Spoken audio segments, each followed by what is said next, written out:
Wham! Talk 1600. You're catching the drift. Conservative talk. Intelligent conversations on local, state, and national issues with Gary Wellings, chief editor of the Current newspaper and Current Online. Join in the conversation at 734-822-1600. And now, your host, Gary Wellings. And good Saturday afternoon. Thanks for tuning in to Catch Our Drift. Joining me in studio, Ipsy Ed. Hey, happy Saturday. Yeah, and you. And, of course, producing for us, Derek. Thank you again, sir, for being here every week with us. Now, I wasn't here last week, so Pastor Ed and Phil, thank you so much for Pastor Ed, Pastor Rick. And you're not a pastor I've been yet. promoted. Right? You're working on it, aren't Yeah. you? All right, so Pastor Rick and Phil Stardra, thanks so much for filling in with I happen to be in Washington, D.C. for the inauguration. I was looking for you in the crowd. I couldn't find you. I don't think you're really and you know, there. and I'm going to tell people, so you can catch us all on the Daily Drift. What we do every Saturday is go over the news I put on thedailydrift.com, and if you're not going there, you should, www.thedailydrift.com. And it's the news you need to know. But I put a picture from CNN. Now, CNN was famous for putting up, the empty picture of that was you, the the white National space? Mall. That was you, that big white space? Yeah. Now, and your brother? oddly enough, Yeah. like 4 days ago, CNN quietly put out the gigapixel, which is a picture that's high res and you can scroll around. And I think I Facebooked it and I put it in a few other places. But you can click on it and you can look all around the mall. The only place you can't look is like right below where the camera is, which is where we were. Because my brother kind of got us moved up a little bit from the standing to the closer standing, and we were within, I'd say, 120, 130 yards maybe. Wow. And then right Tim in front, was getting you good seats, but Doug was? Well, no, Tim, Congressman Wahlberg, thank you very much, got us the great tickets, right? But, we moved up a little bit, and we were like right under the big TV, right there to the left of the podium, and then probably 130 yards, 120, 300 odd, 400 feet, not even, to the podium where he got sworn in, which was really cool. That is cool. So you must have some really good pictures on your phone. We do. We have some good pictures, some good video, and I can firmly tell everybody, these phony pictures that CNN put out on MSN and the Facebook, the Never-Trumpers are putting out with the empty spaces, you people are dead wrong. And that one picture that everyone seems to use, look how empty it is. There's a clock tower, folks. Take a look at the clock tower and look at the time on that clock tower. Now, not all photos are going to show it, but the ones that's got a clock tower there, it's a little building. It's like 1:30 in the afternoon. Hello. It's been over for an hour. It's not going to be full anymore. But so those photos are phony. Use that gigapixel. It wasn't as big as Obama's, I don't think. And there's a number of reasons for that. I mean, let's face it. First African-American president. It doesn't have to be as big as Obama's, as long as it's crazy. Big, huge. It was huge. And I can tell you, it was really awesome. It was moving. I don't know if people at home could notice. The crowd literally booed Chuck Schumer.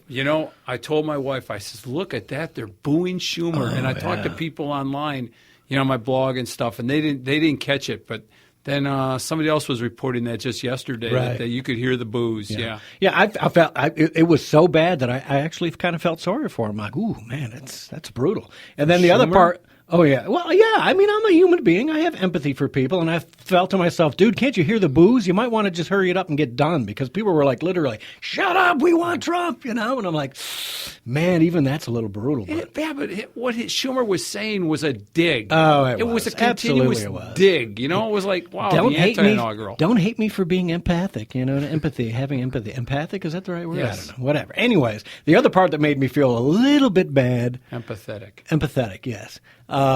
Was they showed Ivanka coming down the stairs, the Melania, and then Ivanka was coming down the stairs, right? And I feel the cameraman was an idiot. He quickly panned over to Bill Clinton and Hillary Clinton, and Bill's doing the ogling thing. Yep. Ivanka's a beautiful woman, but he was doing the obvious ogle, nodding affirmation, like, oh yeah, and everybody saw it, and everybody in the audience went, ah! And I felt bad because there's no way Hillary didn't see that. And she turned and she looked at him, gave him the stink eye. And people were laughing and hooting. And then I'm like, oh, this is so bad. I feel so bad for that. It was Larry Arnn. I was listening to a show yesterday, and I heard Larry Arnn. He said the exact same thing. He said it was like they had timed it. It was whoever did it. You know, one of those cameramen's got a great sense of humor. But it was so bad she could not have not heard it. You know what I mean? Yeah. And so there was some humor, but you know, I feel kind of bad because nobody should have to go through that. You know, that dirty old man of hers, you know. But that was funny. It was kind of funny. On to the positive. On to the positive. The positive was it was great. It was moved almost to tears several times. I kept my eyes dry. The audience was so awesome. I mean, you could hear the chant start from the back of the mall and come splurging up to the front. You know what I mean? It had to be just an awesome feeling. And everything he said, you know, hit me strong. And the fact that he said what he said to the people behind him, you know, he was talking to us and supporting us, not the people behind him. And I think everybody that was sitting, all the congressmen, all the senators, know who they are. Must have been thinking, oh, he's talking about me. I've been here for 20 years and I haven't done anything for the people. Yes, you're the jerk we're talking about, Mr. Schumer, among all of the others. Yeah. You know what I mean? So it was just frankly an awesome place to be, and so I was glad. You know, we did the 3 days there. We did the Thursday night, we did the Friday, the inauguration.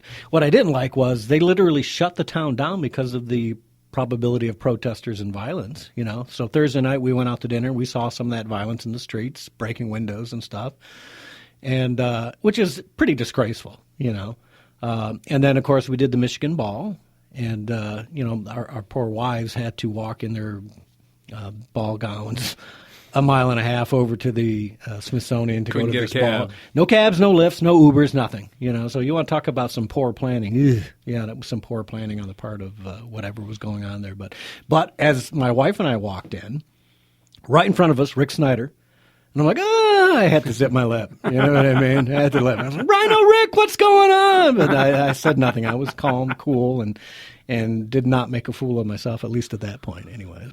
But it was awesome, man. It was awesome. If you loved it sitting at home, I can tell you, I don't know that I want to do it again because we got there at like 6 in the morning, just as the first protest crowd tried to keep us from getting in, but the police shut them right down.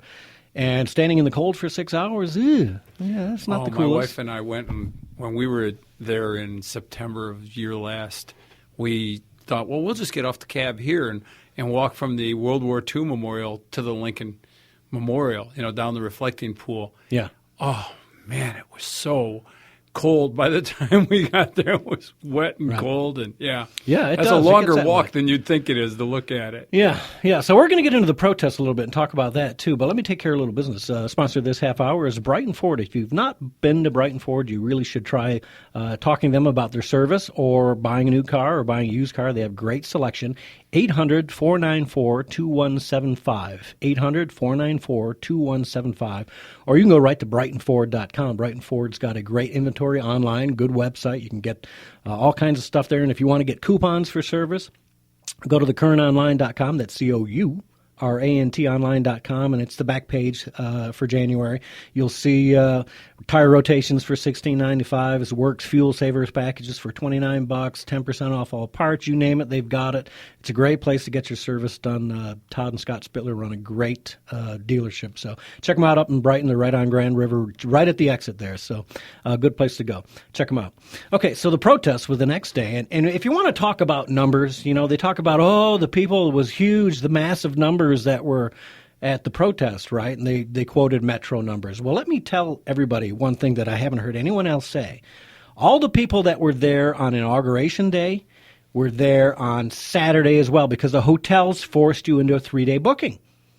So really, anyone that was there, all those 800,000 or 1 million people that were there for inauguration were still there, walking the streets, walking the mall, using the metro. So I don't care what numbers you want to say about all those people. And you get caught, you cannot walk in that town without being part of that protest. It was a big protest. I'll give them credit. I had read that of a few people who were there, perhaps even you yourself. You know, like, we weren't protesting, we just happened to be there. And I thought, why? There's why pictures of me walking with protesters. You didn't have any choice, you know. What was kind of nice, and you know what, for the most part, everything I saw was peaceful. The people were peaceful, I'll give them that.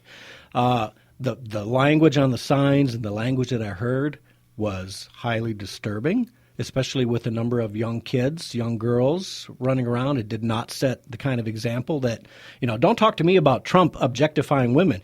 You women objectified yourselves at that protest. That was pretty disgusting. Did you go see Madonna? I didn't see Madonna. I did not. And I wouldn't have had I had a choice. I would have gone the other direction. But the stupidity of it was, like Michael Moore. And there was a lot of men. These beta males, now maybe I'll give them credit if they're trying to get hooked up or trying to pick up a chick. Maybe that was the ultimate idea. That's the wrong crowd. I will say this: I'd pay for the sterilizations if they wanted them, because this was a pretty ugly group of people, men and women alike. These were not the prettiest people on the planet, I can assure you. Is that shallow? Does that make me shallow? I guess. Anyways. Well, you mentioned going there, if a guy wanted to go there and pick up somebody. And I remember now that one of the speakers there was the woman who was convicted of basically picking up a guy, her and her friends, and they tortured him and killed him. Yes. And she's speaking at this rally. Yes. So, no, these are not the women you want to go pick up. These that are can not, lead to your death. Yeah, these were not role models by any stretch of the imagination. If you saw, I won't play it here, Ashley Judd, the way she was speaking, disgusting woman. You talked like a hooker in Libya Simon or Birch something. Again. Oh, it was absolutely terrible. Well, let's take a quick, Derek, you've got that first track of Michael Moore. I like to call Michael Moore Jabba the Putz. That's my new hashtag on Twitter for him, Jabba the Putz. You can hit him up at @MMFlint. Michael Moore. This guy is an idiot. But this is how it started out. Go ahead and play that, Derek.